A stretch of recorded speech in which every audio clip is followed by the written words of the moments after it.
সকাল বন্ধুরা, কেমন আছো সবাই? মিঠুর কিচেন থেকে বলছি। আজকে আমার রেসিপি হচ্ছে বাস্তকি শাকের পকোড়া। আমি 500 গ্রাম বাস্তকি শাক নিয়ে নিয়েছি। খুব ভালো করে বেছে ধুয়ে পরিষ্কার করে নিয়েছি।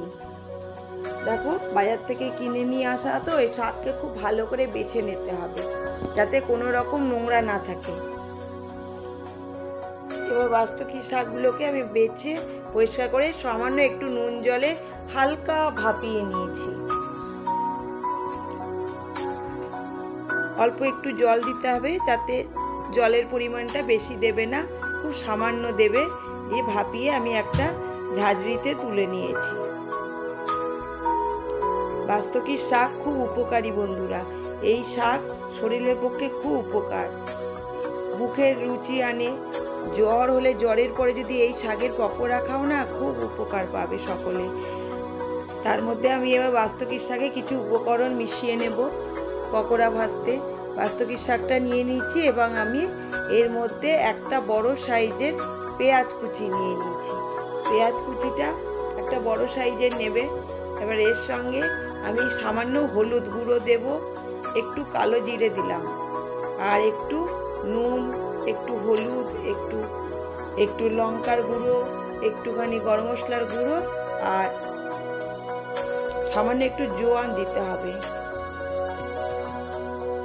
আর সর্বশেষে একটু কিন্তু হিং দিতে ভুলো না, সামান্য একটু হিংও দিতে হবে। আর বেসন, আমি 2 চামচ বেসন দিয়েছি। আমার শাকের পরিমাণটা যেইটুকু নিয়েছি সেই হিসাবে আমি 2 চামচ বেসন দিয়েছি। বেসন দিয়ে খুব ভালো করে এটাকে মেখে নিতে হবে। মেখে নিয়ে এর মধ্যে আমি ধনেপাতা কুচি আরও একটু মিশিয়ে দিলাম, আর একটু পোস্তদানা ছড়িয়ে দিলাম। পোস্তদানাটা অ্যাড করে এবার আমি পুরো মিশ্রণটা ভালো করে মেখে নিয়ে খাবার সোডা দেব। অল্প একটু খাবার সোডা দিয়ে ভালো করে আরেকবার মেখে নেব। মেখে নিয়ে এদিকে আমার তেল গরম হয়ে যাচ্ছে, কড়াইয়ে তেল গরম করতে বসিয়ে দিয়েছি।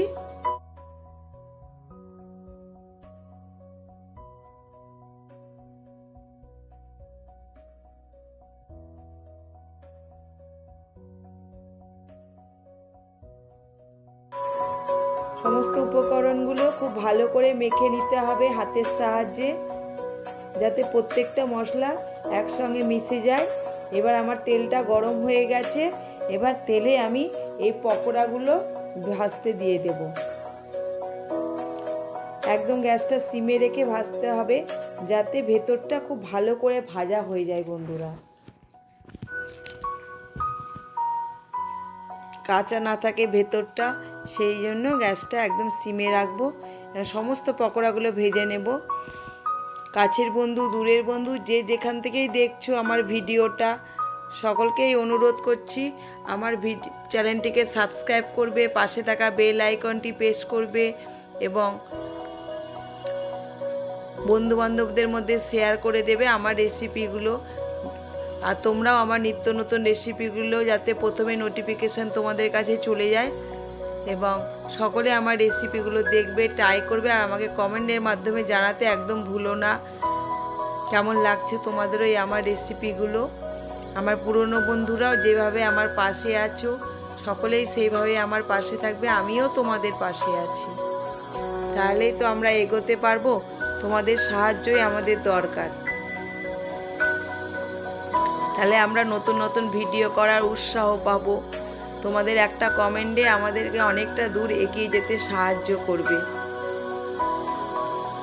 এই পকোড়া কিন্তু খুব ভালো লাগে খেতে। দেখো বন্ধুরা, আমার পকোড়াগুলোকে সমস্ত ভেজে নিয়েছি। এবার টমেটো সসের সঙ্গে এটা পরিবেশনও করে দিয়েছি। দেখো, তোমরাও কিন্তু এইভাবে করবে এবং সকলেই খাবে।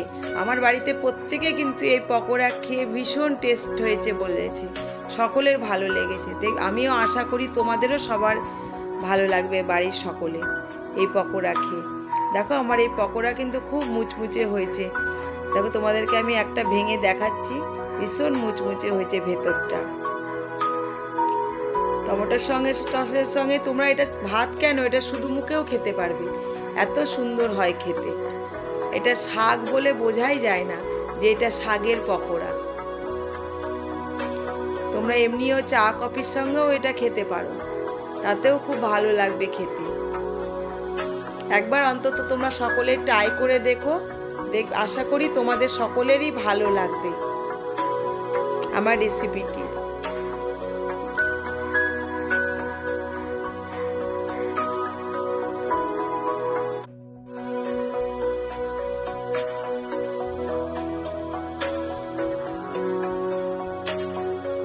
আমার পুরো ভিডিওটা দেখার জন্য সকল বন্ধুকে অসংখ্য ধন্যবাদ জানাই, এবং আমার পাশে থেকো তোমরা সকলে। ভালো থেকো, সুস্থ থেকো, টাটা।